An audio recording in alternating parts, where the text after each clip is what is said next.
ओम अज्ञानतिमिरान्धस्य ज्ञानञ्जनशलाकया चक्षुरुन्मिलितं येन तस्मै श्रीगुरुवे नमः। श्रीचैतन्यमनोभीष्टं स्थापितं येन भूतले स्वयं रूपकदा मह्यं ददाति स्वपदान्तिकं वन्देऽहं श्रीगुरुः श्रीयुतपदकमलं श्रीगुरुनवैष्णवाचं श्रीरूपं साग्रजातं सगणरघुनाथान्वितं तं सजीवं साद्वैतं सावधूतं परिजनसहितं कृष्णचैतन्यदेवं श्रीराधाकृष्णपादान् सगणललिता श्रीविशाखान्विताश्च नित्यानंदम नारायणं नमस्कृत्यं नरं चैव नरोत्तमं देवीं सरस्वतीं व्यासं ततो जयमुदीरयेत् सुनतां स्वकथा कृष्ण पुण्य श्रवण कीर्तनम् हृदयन्तस्तु हि भद्राणि विघ्नोति सदां नष्टप्रायेषु भद्रेषु नित्यं भागवत सेव्या भगवती उत्तम श्लोके भक्तिर्भवति नैष्टिकी तदा रजस्तमो भाव काम लोभादयश्च चेत एति निरावृतं स्थित सत्य प्रसिद्धति एवं प्रसन्न मनसो भगवद्भक्ति योगता भगवत तत्व विज्ञान मुक्त संगस्य जायते विद्यन्ते हृदय ग्रंथि छिद्यन्ते सर्वसंशयं क्षीयन्ते चास्य कर्माणि दृष्ट्वा एव आत्मनीश्वरे मुखं करोति वाचालं पंगुं लंघयते गिरिं यत्कृपातमहं वन्दे परमानन्दमाधवं प्रह्लाद नारद पराशर पुण्डरीकं व्यासम् अम्बरीश सुख सौनक विस्मदालभ्यां रुक्मांग अर्जुन वसिष्ठं विभीषणादीनं पुण्यानि नामानि परं भागवत स्मरामि। हे कृष्ण करुणा सिंधु दीनबंधु जगत्पतये गोपेश गोपिकाकांत राधाकांत नमस्तुते तप्त कांचन गौरांगे श्री राधे वृंदावनेश्वरी वृषभानुसुते देवी प्रणमामि हरिप्रिये वाञ्छाकल्पतरुभ्यश्च कृपा सिन्धुभ्यो च पतितानां पावनेभ्यो वैष्णवेभ्यो नमो नमः। जय श्री कृष्ण चैतन्य प्रभु नित्यानंद श्री अद्वैत गदाधर श्रीवासादि श्री गौर भक्तवृंद हरे कृष्ण कृष्ण कृष्ण हरे हरे हरे राम राम राम हरे हरे। तो कल हम लोग ने स्टोरी सुना था कि जो है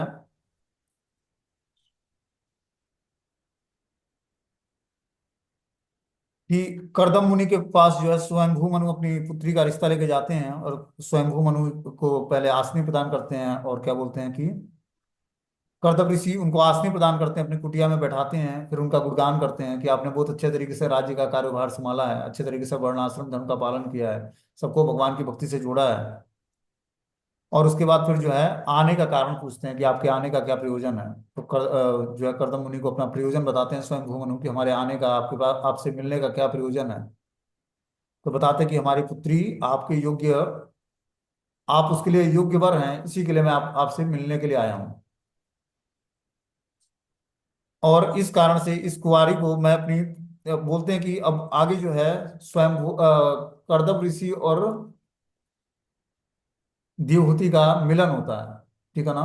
कैसे मिलन होता है, उससे पहले जो है वो नारद मुनि से देवहूति ने करदम मुनि के बारे में सुना था कि करदम मुनि एक बहुत अच्छे ब्राह्मण हैं, तपस्वी हैं और भगवान के महान भक्त भी हैं।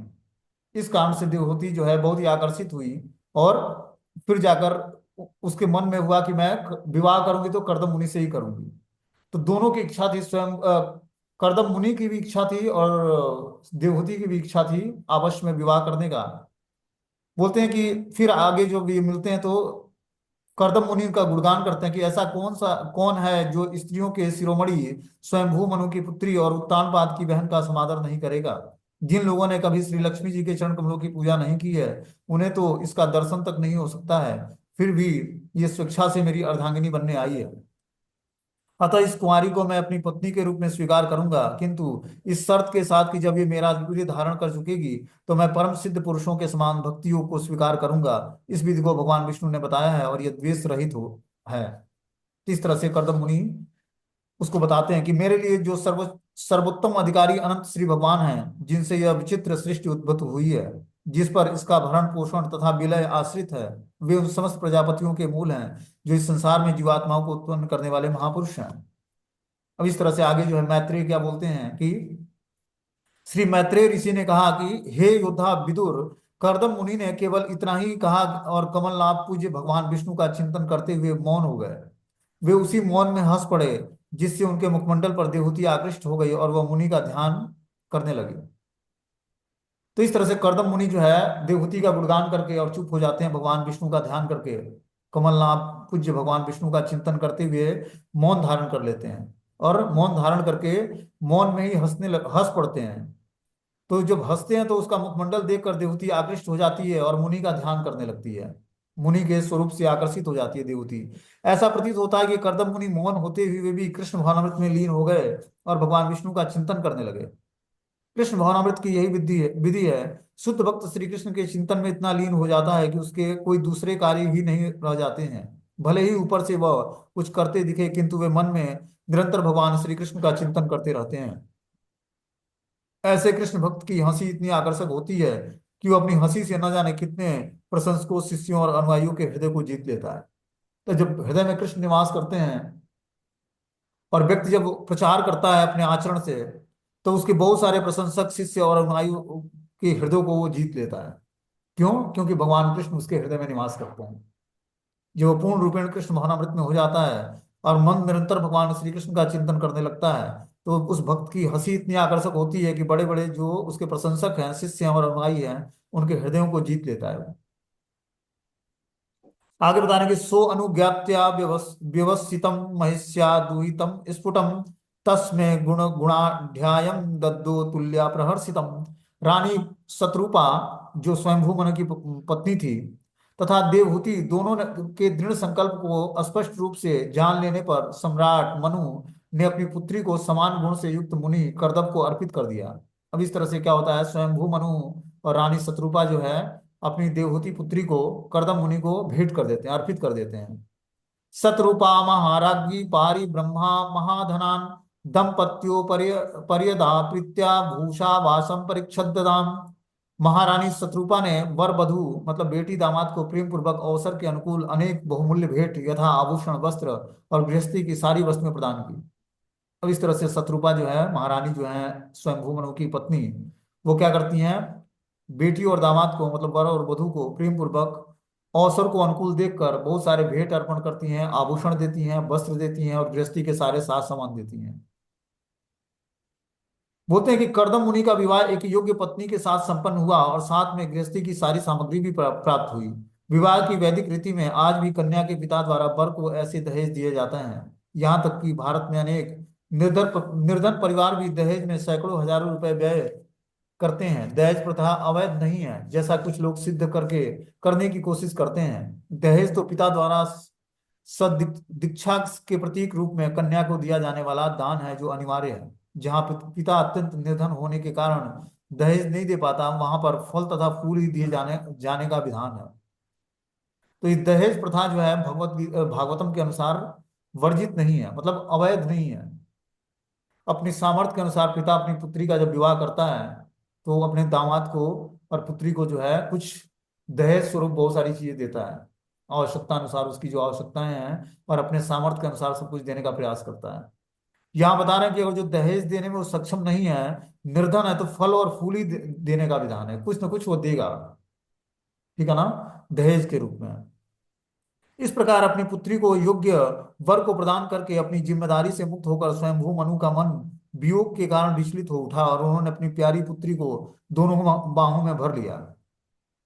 अब इस तरह से जब बता रहे हैं कि जब करदम मुनि को इन्होंने सौंप दिया, जिम्मेदारी से मुक्त हो गए, तो स्वयंभू मनु का मन जो है अब पुत्री के वियोग में विचलित हो उठा कि अब तो ये पति की हो गई। जैसे जब तक माता पिता के अंडर गाइडेंस में पुत्री होती है, तब तक माता पिता के साथ रहती है, उनके संरक्षण में रहती है, उनके प्रेम के द्वारा पालन पोषण होता है। लेकिन जब विवाह संस्कार हो जाता है उसका, तो वो पति की हो जाती है, पति के घर की मतलब अब इस घर से उसका रिलेशनशिप समाप्त तो नहीं होता है, लेकिन उसकी जो मेन रिलेशनशिप है वो पति के साथ बन जाता है। जो आज तक माता पिता के साथ था, वो पति के साथ हो गया। पिता जब तक अपनी वयस्क पुत्री को किसी उपयुक्त वर को अर्पित नहीं करता है, तब तक वो चिंताग्रस्त रहता है। माता तथा पिता जब जब तक अपनी संतान का विवाह नहीं कर लेते, तब तक उनके ऊपर जिम्मेदारी बनी रहती है। जब पिता अपना कर्तव्य निभा लेता है, तो वो अपनी जिम्मेदारी से मुक्त हो जाता है। तो ये पिता का कर्तव्य होता है कि पुत्री का उचित वर को के साथ उसका विवाह संस्कार करा दे, और उचित वर के साथ विवाह संस्कार होने के बाद वो अपनी जिम्मेदारियों से मुक्त हो जाता है। बोलते हैं सम्राट अपनी पुत्री के वियोग को न सह सके, अतः वो अपने नेत्रों में बारंबार अश्रु झरने लगे और उनकी पुत्री का सिर भिग गया। वे बिलख पड़े कि मेरी माता और मेरी प्यारी बेटी।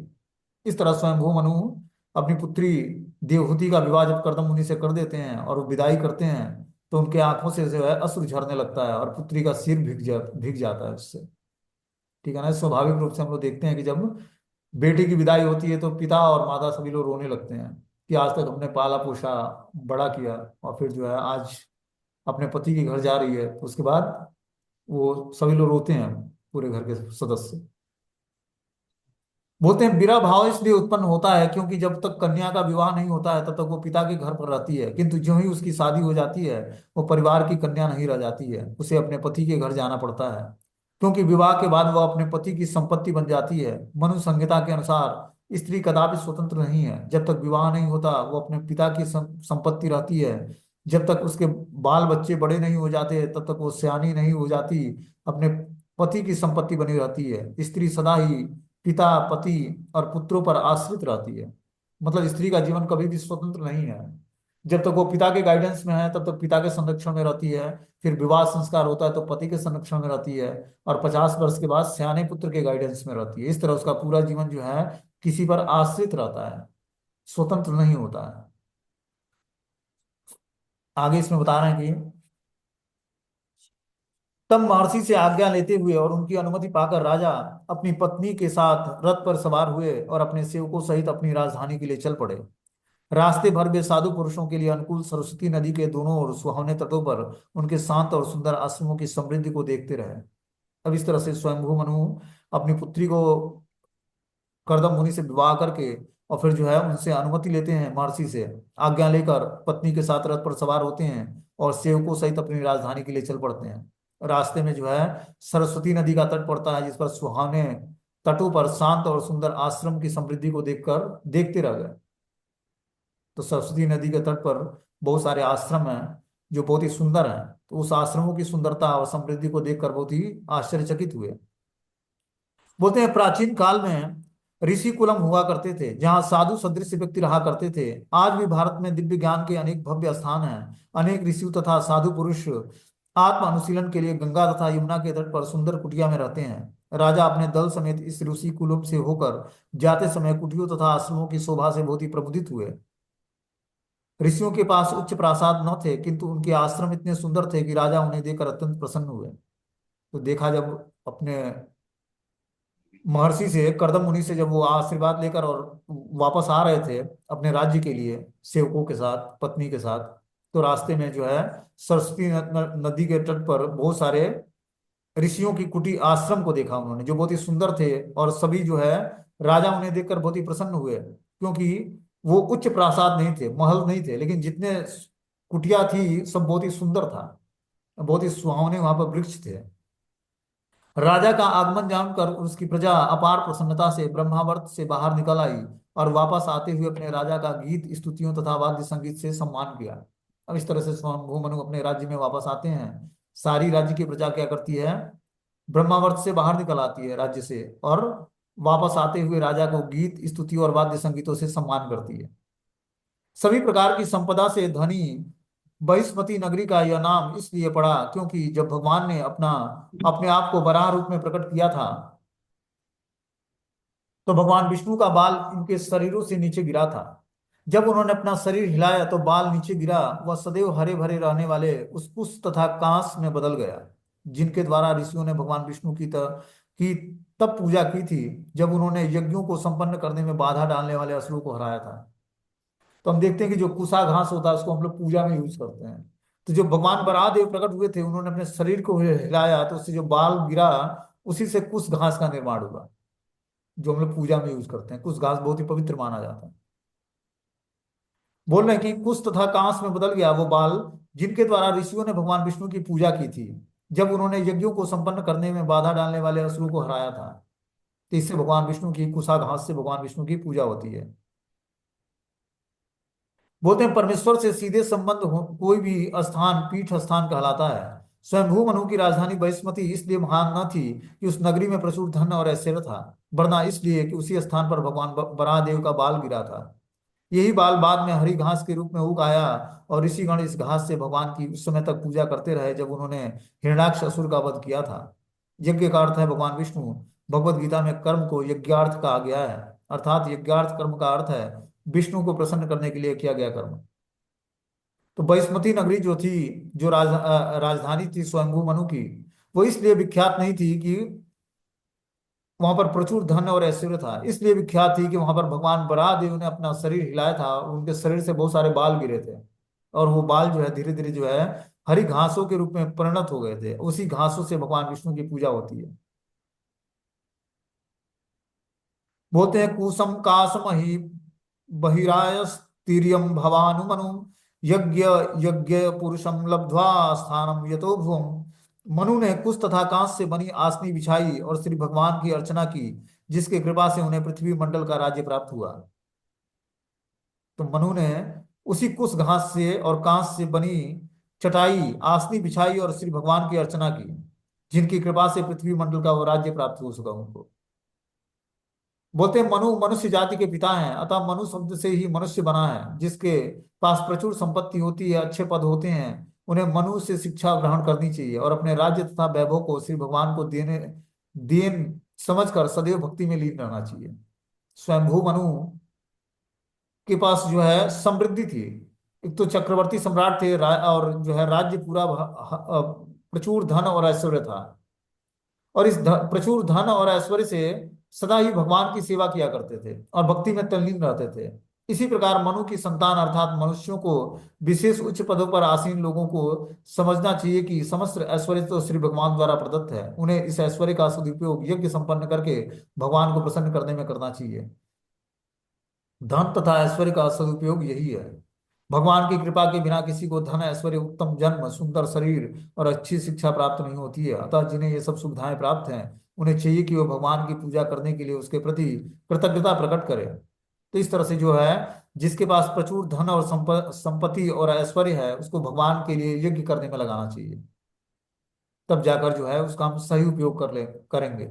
भगवान की कृपा के बिना कोई धनवान या ऐश्वर्यवान या उत्तम जन्म या सुंदर शरीर या अच्छी शिक्षा प्राप्त नहीं कर सकता है। ये भगवान की विशेष कृपा होती है, तभी ये सारी चीजें उपलब्ध होती हैं जीवात्मा को। आगे बता रहे हैं इसमें कि जिस बहिष्मती नगरी में मनु पहले से रहते थे, उसमें प्रवेश करने के पश्चात वे अपने महल में गए, जो सांसारिक त्रय तापों को नष्ट करने वाला वातावरण से परिव्याप्त था। तो ऐसा महल था उनका, जो बहिष्मती नगरी ऐसी नगरी थी जिसमें प्रवेश करने के बाद त्रय ताप नष्ट हो जाते थे और वातावरण बहुत ही शीतल हो जाता था। बोलते हैं कि भौतिक संसार में तीन प्रकार के ताप होते हैं, दैहिक दैविक और भौतिक तापों से पूर्ण होता है। मानव समाज की सार्थकता इसी में है कि कृष्ण भावनामृत को प्रसारित करके आध्यात्मिक वातावरण उत्पन्न करे। इस संसार के तापों का कृष्ण भावनामृत पर कोई प्रभाव नहीं पड़ता है। इसका अर्थ यह नहीं है कि कृष्ण भक्ति करने पर संसार के सभी ताप लुप्त हो जाते हैं, वरना यह है कि जो कृष्ण भक्त होता है उस पर तापों का प्रभाव नहीं पड़ता है। तो इस संसार में तीन तरह के ताप हैं, दैहिक दैविक और भौतिक ताप। ठीक है ना। आदि भौतिक क्लेश, आध्यात्मिक क्लेश और आदि आदि दैविक क्लेश। इस तीन तरह के ताप हमेशा मनुष्य को सताते रहते हैं। ठीक है ना। लेकिन जो संसार के तापों पर कृष्ण महानामृत, संसार के ताप को सहते हुए कृष्ण महानामृत होने का प्रयास करता है, तो उस पर धीरे धीरे जो है इन तीनों तापों का प्रभाव छूट जाता है और वो अंत में कृष्ण भक्त बन जाता है और इन तापों के प्रभाव से निष्कलुषित हो जाता है। स्वयंभू मनु अपनी पत्नी तथा प्रजा सहित जीवन का आनंद उठाते रहे और उन्होंने धर्म के विरुद्ध अवांछित नियमों से विचलित हुए बिना अपनी इच्छाएं पूर्ति करते रहे। गंधर्व गण अपनी भार्या सहित सम्राट की कीर्ति का गान करते और सम्राट प्रतिदिन उषा काल में अत्यंत प्रेम भाव से पूर्ण पुरुषोत्तम भगवान की लीलाओं का श्रवण करते थे। इस तरह से राज्य में अपने स्वयंभू मनु अपनी पत्नी और प्रजा के साथ जीवन का आनंद उठाते हैं और धर्म के विरुद्ध अवांछित नियमों से विचलित हुए बिना अपनी समस्त इच्छाओं को पूर्ण करते। गंधर्व गण और उनकी पत्नियां सब सम्राट की कीर्ति का गान करते और सम्राट प्रतिदिन उषा काल में अत्यंत प्रेम भाव से पूर्ण पुरुषोत्तम भगवान की लीलाओं का श्रवण करते। और इस तरह से सारी प्रजा जो है भगवान के नाम रूप गुण लीलाओं का श्रवण करती और सारी प्रजा सुखी रहती। बोलते हैं मानव समाज असल में कृष्ण भावनामृत में पूर्णता प्राप्त करने के लिए निमित्त है। इसमें अपनी पत्नी तथा संतान के साथ रहने पर कोई प्रतिबंध नहीं है, किंतु जीवन पद्धति ऐसी हो कि मनुष्य धर्म अर्थ काम तथा मोक्ष के विपरीत न जाए। वैदिक नियम इस प्रकार बनाए गए हैं कि बद्ध आत्मा जो इस संसार में आए, भौतिक इच्छाओं को पूरा करने में उसका मार्गदर्शन हो और साथ ही साथ मुक्त होकर भगवान के धाम अर्थात घर को वापस जाए। तो ये मनुष्य जीवन हमें इसलिए मिला है कि हम अपनी, और जो पारिवारिक जीवन में पत्नी और संतान के साथ रहते भी हैं, तो ये प्रतिबंध नहीं है, रोक नहीं है। हमें क्या करना पड़ेगा, जीवन पद्धति में धर्म अर्थ काम तथा मोक्ष को विपरीत न जाने पाए, वैदिक नियम जिस तरह बनाए गए हैं उस तरह हमें धर्म अर्थ काम मोक्ष को रेगुलेट करके और भौतिक इच्छाओं को पूरा करने में उनका मार्गदर्शन हो, और साथ में साथ मुक्त होकर भगवान के धाम अर्थात वापस घर को जाने का प्रयास करें। कि धर्म अर्थ काम मोक्ष को रेगुलेट करके और पंचम पुरुषार्थ भगवान की भक्ति के लिए प्रयास करे जीवात्मा, तब जाकर धीरे धीरे वो मुक्त होगा और भगवान के धाम जाने के योग्य हो पाएगा। स्वयंभू मनु इसी नियमों का पालन करते हुए गृहस्थ जीवन का आनंद उठाते थे। यहाँ पर उल्लेख है कि नित्य प्रातः काल गायक वृंद वाद्य संगीत के साथ भगवान के यश का गान करते थे और सम्राट सपरिवार परमेश्वर की लीलाओं का श्रवण करते थे। इस तरह उनके राज्य में जो गायकार थे वो सुबह सुबह ही वाद्य यंत्रों के साथ भगवान की लीलाओं का गुणगान करते और स्वयंभू मनु उसको सुनते पूरे परिवार के साथ। भगवत गीता में राज परिवार द्वारा मंदिर पूजा का वर्णन हुआ है, जिसमें यह कहा गया है कि जो इस जीवन में भक्ति योग में असफल होते हैं उन्हें अगले जन्म में किसी परिवार धनी परिवार या परिवार राज परिवार अर्थात विद्वान ब्राह्मणों या भक्तों के परिवार में जन्म लेने का अवसर प्रदान किया जाता है। यदि उसे इन परिवारों में जन्म ग्रहण करने का सुयोग प्राप्त होता है तो उसे बिना किसी कठिनाई के कृष्ण भावनामृत का वातावरण प्राप्त होता है। कृष्ण भावनामृत वातावरण में उत्पन्न बालक निश्चित रूप से कृष्ण भक्त बनता है। जिस सिद्धि को वह पिछले जन्म में नहीं प्राप्त कर सका उसे इस जीवन में अवसर दिया जाता है और निश्चित उसे सिद्धि मिलती है। मान लो कि कोई व्यक्ति जो है पिछले जन्म में उसकी भक्ति पूर्ण नहीं होती है तो इस जीवन में वो भक्ति पूर्ण कर सकता है, फिर भगवान एक नया चांस देते हैं उसको, किसी धनी परिवार में राज परिवार में या विद्वान ब्राह्मण के परिवार में या भक्तों के परिवार में जन्म देते हैं। और फिर जहां से भक्ति समाप्त हुई होती है वहां से फिर से उसकी भक्ति शुरू हो जाती है। इस प्रकार स्वयंभू मनुष्य साधु सदृश राजा थे। भौतिक सुख में लिप्त रहकर भी वे निम्न कोटि के जीवन की ओर आकृष्ट नहीं थे, क्योंकि वे निरंतर कृष्ण महामृत के वातावरण में भौतिक सुख का भोग कर रहे थे। इस तरह से स्वयंभू मनु निरंतर अपने राज्य में रहते हुए राज्य का कारोबार संभालते हुए भौतिक सुख में लिप्त नहीं हुए और निम्न कोटि के जीवन के प्रति आकृष्ट नहीं हुए। देखो, चक्रवर्ती सम्राट होने के बाद सब कुछ भरा पूरा राज्य था, समृद्धि ऐश्वर्य सब कुछ था, लेकिन उसके बाद भी महान भक्त थे, जिस कारण से इनका जो है स्टोरी श्रीमद् भागवतम में आया है। बोलते हैं, राजसी सुख प्राप्त होने पर भी मनमानी इंद्रिय तृप्ति के कारण मनुष्य निम्न कोटि के जीवन अर्थात पशु जीवन की ओर बढ़ता है। किंतु स्वयंभू मनु तो साधु के समान थे, क्योंकि उनके राज्य तथा घर में कृष्ण भावनामृत का वातावरण रहता था। बद्ध जीवों के साथ भी ऐसा ही है, वे इंद्रिय तृप्ति के लिए भौतिक शरीर धारण करते हैं, किंतु यदि वे जैसा यहाँ पर बताया गया है शास्त्रोक्त विधि से मंदिर पूजा और घरेलू देव पूजा के द्वारा कृष्ण महामृत का वातावरण उत्पन्न कर सकें तो भौतिक सुख भोगते हुए भी वे शुद्ध कृष्ण भक्ति में प्रगति कर सकेंगे। तो देखो, ऐश्वर्य बाधिक नहीं है, ऐश्वर्य है बाधिक क्या है, हमारा मन और बुद्धि कृष्ण भावनामृत में। और जो हमारे पास भगवान ने ऐश्वर्य दिया है तो उस ऐश्वर्य को भगवान की सेवा में लगाकर और पूर्ण रूपेण जो है कृष्ण भावनामृत का अनुशीलन करेंगे, तभी जाकर हम जो है उस राजसी सुख में होते हुए भी हम अपनी इंद्रियों को गलत कार्यों में नहीं लगाएंगे और दिव्य कार्यों को करते हुए धीरे धीरे जो है भगवान के लिए प्रेम उत्पन्न कर पाएंगे, जो कि स्वयंभू मनु ने अपने आचरण से करके दिखाया, जो कि एक चक्रवर्ती सम्राट थे। फलतः धीरे धीरे उनके जीवन का अंत समय आ पहुंचा, किंतु उनका दीर्घ जीवन जो मनवंतर कल्प से युक्त था व्यर्थ नहीं गया, क्योंकि वे सदैव भगवान की लीलाओं के श्रवण चिंतन लेखन और कीर्तन में व्यस्त रहते थे। इस तरह से अब जीवन के अंतिम अवस्था में पहुंच जाते हैं और बहुत ही दीर्घ जीवन मतलब मनवंतर कल्प तक, एक मनवंतर कल्प तक वो जीवित रहे, लेकिन सदैव भगवान की लीलाओं के श्रवण चिंतन और लेखन में व्यस्त रहते थे। उन्होंने निरंतर वासुदेव का ध्यान करते हुए उन्हीं का गुणगान करते हुए 71 चतुर्युग पूरे किए। एक मनवंतर में 71 चतुर्युग होता है और इस प्रकार उन्होंने तीनों लक्ष्यों को प्राप्त कर लिया, पार कर लिया। तीन लक्ष्य कौन कौन से हैं? बोलते हैं जागृत स्वप्न तुरीय अवस्था कहा जाता है इन तीन लक्ष्य को। भगवत गीता में ये तीन लक्ष्य सतोगुणी रजोगुणी और तमोगुणी इन तीन गुणों के रूप में वर्णित है। गीता में कहा गया कि सतोगुणी गुण वाले लोग स्वर्ग लोक जाते हैं, रजोगुण वाले इस पृथ्वी लोक पर और उच्च लोकों में रहते हैं, और तमोगुणी लोक में उन लोगों में पशु जीवन बिताते हैं जहां मनुष्य जीवन में निरंतर निम्नतर स्तर जीवन होता है। किंतु जो कृष्ण मृत में पूर्ण रूपेण लगा होता है वह इन तीन गुणों से परे हो जाता है। भगवत गीता में कहा गया कि जो कोई भगवान की भक्ति करता है वह प्रकृति के तीनों लक्ष्यों को स्वतः पार कर लेता है और ब्रह्मभूत अवस्था को प्राप्त करके आत्म साक्षात्कार के स्थिति को प्राप्त करके उसमें स्थिर हो जाता है। तो इस तरह से स्वयंभू मनु 71 चतुर्युग बीत गया उसके बाद उन्होंने अपने शरीर का त्याग करने का समय आ गया उनके। और एक मनवंतर तक उन्होंने कृष्ण भावनामृत में अपनी पूरी चेतना को लगाए रखा, और अपने तीनों लक्ष्यों जागृत, स्वप्न और सुसुप्त अवस्था में भगवान की भक्ति में जुड़े रहे हमेशा। क्योंकि वो निरंतर शुद्ध सत्य के प्लेटफॉर्म पर अपनी चेतना को स्थिर करके और कृष्ण भक्ति करते थे, और जीवन का परम लक्ष्य आत्म साक्षात्कार को प्राप्त किया उन्होंने। अतः हे विदुर, जो व्यक्ति भगवान कृष्ण के शरणागत है, भला वे किस प्रकार शरीर, मन, प्रकृति, अन्य मनुष्यों तथा जीवित प्राणियों से संबंधित कष्टों में पड़ सकते हैं। बोलते हैं कि जो व्यक्ति पूर्ण रूपेण भगवान कृष्ण के शरणागत है, भला वे किस प्रकार शरीर, मन और प्रकृति तथा मनुष्य और जीवित प्राणियों से संबंधित कष्टों में पड़ सकता है। और जो हम अपनी चेतना को हमेशा भगवान के भाव में स्थिर करते हैं, तो हम कभी कष्ट में नहीं पड़ेंगे। ठीक है ना। वही यहाँ पर बताया रहे हैं कि शारीरिक, शरीर, मन, प्रकृति तथा जीवित प्राणियों से संबंधित कष्टों में कभी नहीं पड़ेगा जो व्यक्ति कृष्ण भावना भावित होगा। कुछ मुनियों ने के पूछे जाने पर उन्होंने समस्त जीवों पर दया करके मनुष्य के सामान्य पवित्र कर्तव्यों तथा वर्णों और आश्रमों का उपदेश दिया था।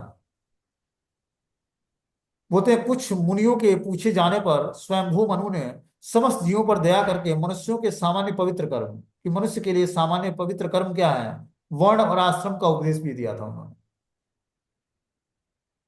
बोलते हैं एतद आदि राजस्य मनो चरित्र अद्भुतम वर्णितम वर्णनीयस्य तदपत्योदयम शुणु। मैंने तुमसे आदि सम्राट स्वयंभू मनु के अद्भुत चरित्र का वर्णन किया है, इसकी ख्याति वर्णन के योग्य है। अब ध्यान से उसकी पुत्री देवहूति के अभ्युदय का वर्णन सुनो। अब जो है मैत्रेय ऋषि विदुर को अब अभी तक जो वर्णन सुनाया वो स्वयंभू मनु के अद्भुत चरित्र का वर्णन किया। अब आगे जो है उनकी पुत्री देवहूति के अभ्युदय का वर्णन करते हैं। बोलते हैं मैत्रेय उवाच पितृभ्याम प्रस्थिते साध्वी पति मिंगित कोविदम नित्यम पर्यचर प्रीत्या भाव भवानीव भवम प्रभु। मैत्रेय ने कहा, अपनी माता पिता के चले जाने पर अपनी पति की इच्छाओं को समझने वाली पतिव्रता देवहूति अपने पति की प्रतिदिन प्रेम पूर्वक सेवा करने लगी, जिस प्रकार भवानी अपने पति शंकर की करती हैं। तो इस तरह से देवहूति माता के माता पिता करदम मुनि के हाथ में इनका हाथ देकर और वो अपने राज्य को लौट जाते हैं। अब देवहूति माता क्या करती है, अपने पति की प्रतिदिन प्रेम पूर्वक सेवा करने लगती है। ये उदाहरण बताया जा रहा है जिस तरह माता भवानी पति शंकर की पूजा करती है। यहाँ पर भवानी का विशेष रूप से उदाहरण दिया गया है।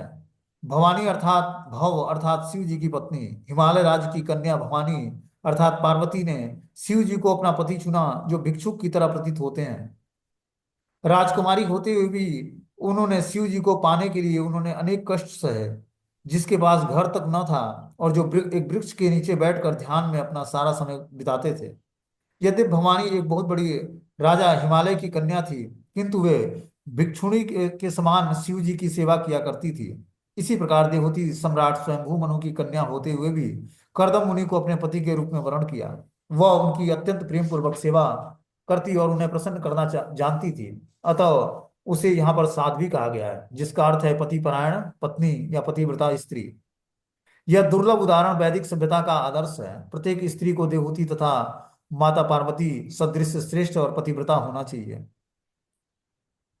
तो यहाँ पर श्रीमद् भागवतम एग्जाम्पल देता है पतिव्रता परायण स्त्री और पतिव्रता स्त्री का, जिसमें से देवहूति और माता पार्वती का एग्जाम्पल देता है। ये पार्वती भगवान शिव की पत्नी थी, और भगवान शिव के लिए रहने का अपना घर नहीं बनाते वो, या तो वृक्ष के नीचे रह जाते हैं या फिर कैलाश पर्वत पर रहते हैं, लेकिन अपना घर नहीं बनाते।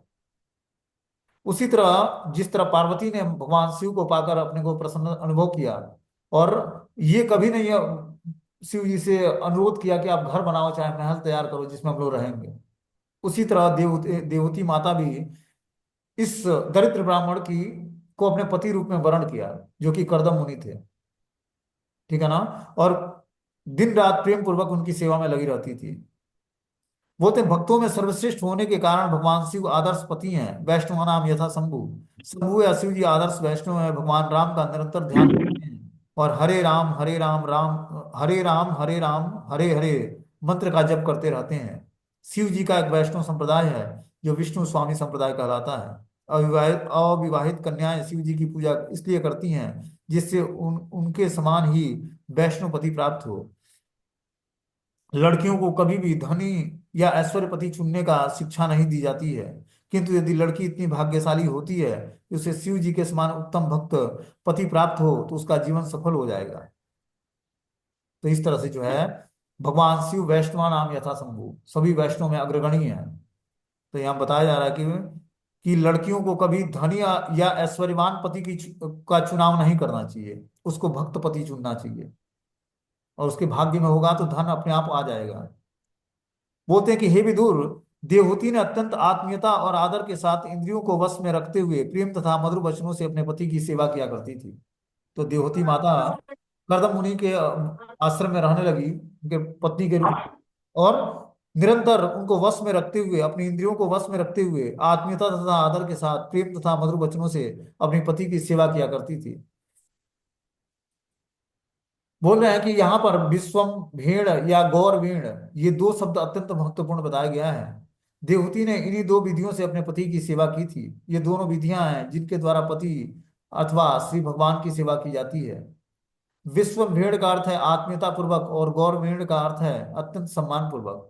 पति अत्यंत आत्मीय मित्र होता है और पत्नी को चाहिए कि आत्मीय मित्र की भांति पति की सेवा करे और साथ ही पति की स्थिति की श्रेष्ठता को भी समझे।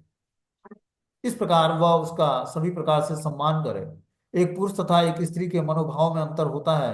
अपनी शारीरिक संरचना के कारण पति सदैव पत्नी से श्रेष्ठ बने रहना चाहता है, और स्त्री शारीरिक संरचना के कारण स्वाभाविक रूप से अपने से अवर कोटि की होती है। अतः स्वाभाविक प्रवृत्ति यही है कि पति अपने को पत्नी से श्रेष्ठ मानता है, इसका पालन किया जाना चाहिए। तो इस तरह से बता रहे हैं कि पति का स्थान पत्नी से बहुत ही श्रेष्ठ है, और पत्नी को उसके श्रेष्ठ स्थिति को मेंटेन करने के लिए उसको प्रॉपर रिस्पेक्ट देना चाहिए। पत्नी को, यदि पति से कोई गलती होती है तो पत्नी को सह लेना चाहिए। इस प्रकार पति तथा पत्नी के बीच में मनमुटाव नहीं रहे। विश्वम भेड़ का अर्थ है आत्मीयता के साथ, किंतु इसका अर्थ यह भी है नहीं कि मान घटे नित घर के जाए। मतलब वैदिक सभ्यता के अनुसार पत्नी अपने पति को नाम से संबोधित नहीं कर सकती है। ये वैदिक नियम है कि कभी भी वो पति का नाम लेकर नहीं बुलाती है। आजकल देखते हैं समाज में जो है पत्नियां अपने पति का नाम लेकर पुकारती हैं, लेकिन पहले के सभ्यता में ये बहुत ही घिनौना कार्य था। यहाँ तक कि हम देखते हैं कि जो है सीता मैया के माता से भी कई बार किसी ने पूछा था, लेकिन उन्होंने राम का नाम नहीं लिया। ठीक है ना। तो वैदिक सभ्यता में ये बताया गया कि अपने पति का नाम लेना बहुत ही निम्न कार्य था, इसलिए कोई पति का नाम उच्चारण नहीं करता था। आगे बता रहे हैं विसृज्यम काम दंभम च द्वेषम लोभमघम मदम अप्रमत्तो घता नित्यम तेजी या समत्वोषयत्।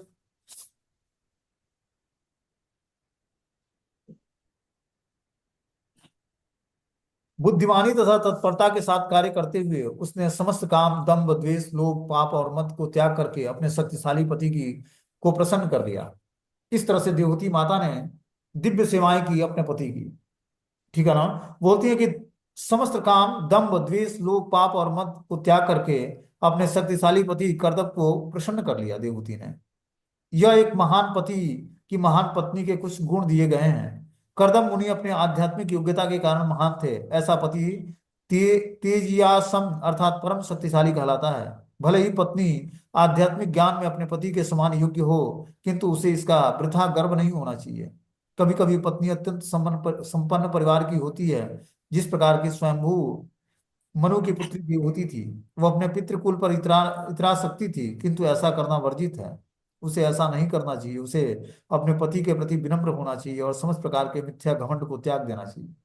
यहाँ बता रहे हैं कि जो है कर्दम मुनि एक दरिद्र ब्राह्मण थे, और कहाँ ये स्वयंभू मनु की पुत्री थी, चक्रवर्ती सम्राट की पुत्री। इसके अंदर स्वाभाविक रूप से अभिमान प्रकट होना चाहिए था, लेकिन देवहूति माता ने कभी भी अपने पति के सामने अपने पितृकुल पर इतराई नहीं, और हमेशा जो है विनम्र बनी रही, और इस तरह से अपने पति की सेवा करती रही। आगे बता रहे हैं कि पति परायण मनु कि पुत्री अपने पति को विधाता से भी बड़ा मानती थी, इस प्रकार वह उनसे बड़ी बड़ी आशाएं किए रखती थी। दीर्घ काल तक सेवा करते रहने से धार्मिक व्रतों को रखने के कारण वह अत्यंत क्षीण हो गई। उसकी दशा देखकर देवर्षि श्रेष्ठ कर्दम को उस पर दया आ गई और वे अत्यंत प्रेम से गदगद वाणी में बोले। अब इस तरह से पति परायण जो मनु की पुत्री थी देवहूति, वो पति को विधाता से भी बड़ा मानती थी और उनकी निरंतर सेवा में लगी रहती थी। दीर्घ काल तक सेवा करते रहने से और धार्मिक व्रतों को रखने के कारण वो अत्यंत क्षीण हो गई। यह दशा देखकर देवर्षि देवर्षि श्रेष्ठ कर्दम ने को उस पर दया आई और वो अत्यंत प्रेम पूर्वक उसको गदगद वाणी में बोलते हैं। बोलते हैं, पत्नी के प्रति की हुई कोटि की होने की अपेक्षा की जाती है। उसे पति के सिद्धांतों के पालन के लिए उद्यत रहना चाहिए, तभी जीवन सुखी रह सकेगा। यदि पति भक्त हुआ और पत्नी भौतिकतावादी तो घर में शांति नहीं रह सकती है। पत्नी को पति के रुचि देखकर तदनुसार आचरण करना चाहिए। बता रहे हैं कि जो है, जिस तरह पति का मूड हो उसी तरह से पत्नी को भी मूड डेवलप करके घर में शांति बनाए रखना चाहिए और उसकी एक्टिविटी में उसकी सहायता करनी चाहिए। तभी जाकर वो जो है पति परायण स्त्री बनेगी और घर में जो है शांति बना रहेगा। अब आगे जो है करदम मुनि बोलते हैं कि हे स्वयंभू मनु की मानिनी पुत्री, आज मैं तुम्हारे अत्यधिक अनुरक्त और प्रेम पूर्ण सेवा से बहुत प्रसन्न हूँ। क्योंकि देहधारियों को शरीर अत्यंत प्रिय होता है, अतः मुझे आश्चर्य हो रहा है कि तुमने मेरे लिए अपने शरीर को उपेक्षित कर रखा है। तो करदम मुनि जब अपने तपस्या से उठते हैं तो देखते हैं कि जो है देवहूति बहुत ही क्षीण हो गई है। कहाँ राजपुत्री थी और कहाँ मेरे साथ तपस्या में मेरा सहयोग कर करके इसने अपने और धार्मिक अनुष्ठानों और व्रतों का पालन करके बहुत ही क्षीण हो गई है शरीर से। तो क्या बोलते हैं कि हे स्वयंभू मनु की मानिनी पुत्री, आज मैं तुम्हारी अत्यधिक अनुरक्त और प्रेम पूर्ण सेवा से बहुत प्रसन्न हूँ। क्योंकि देहधारियों को शरीर अत्यंत प्रिय होता है, अतः मुझे आश्चर्य हो रहा है कि तुमने मेरे लिए अपने शरीर को उपेक्षित कर रखा है। करदम मुनि ने आगे कहा कि मैंने तप ध्यान और कृष्ण भक्ति का अपना धार्मिक जीवन बिताते हुए भगवान का आशीर्वाद प्राप्त किया है। यद्यप तुम्हें भय तथा शोक से रहित उपलब्धियों का अभी तक अनुभव नहीं है, किंतु इन सबों को मैं तुम्हें प्रदान करूंगा, क्योंकि तुम मेरी सेवा में लगी हुई हो। अब उन्हें देखो, तो मैं तुम्हें दिव्य दृष्टि प्रदान कर रहा हूँ जिससे तुम देख सकोगी कि वे कितनी सुंदर है। तो देखो करदम मुनि बता रहे हैं कि मैंने तप ध्यान और कृष्ण भक्ति करके धार्मिक जीवन बिताते हुए भगवान का आशीर्वाद प्राप्त किया है, और मैं तुम्हें भय तथा शोक से रहित उन उपलब्धियों का अभी तक अनुभव नहीं जो तुम की हो, उसको मैं तुम्हें दिव्य दृष्टि प्रदान करके उन सारी चीजों को अनुभूति में मैं दिखाऊंगा, जिससे तुम देख सकोगी कि वे कितनी सुंदर है, जो भगवान के द्वारा हमें आशीर्वाद के रूप में प्राप्त हुआ है।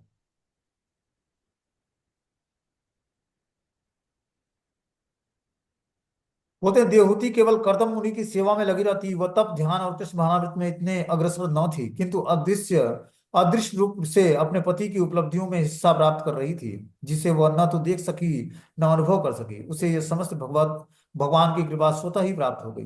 भगवान की ये कृपा है क्या? यहाँ पर कहा गया कि अभय ही वह कृपा है। इस भौतिक जगत में यदि कोई 10 लाख डॉलर भी एकत्र कर ले तो वो सदा डरा रहता है, क्योंकि वो सोचता है कि यदि यह धन चला गया तो फिर मेरा क्या होगा।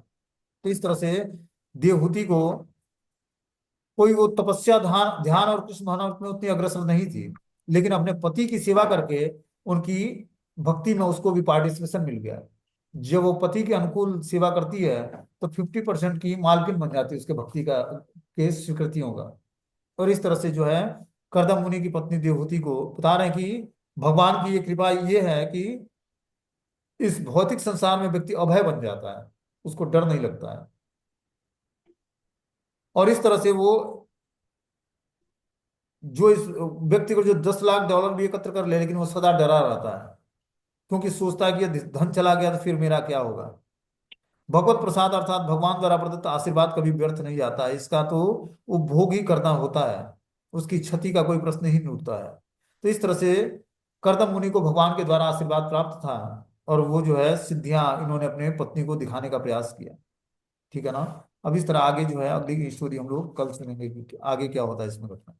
ठीक है, हरे कृष्णा।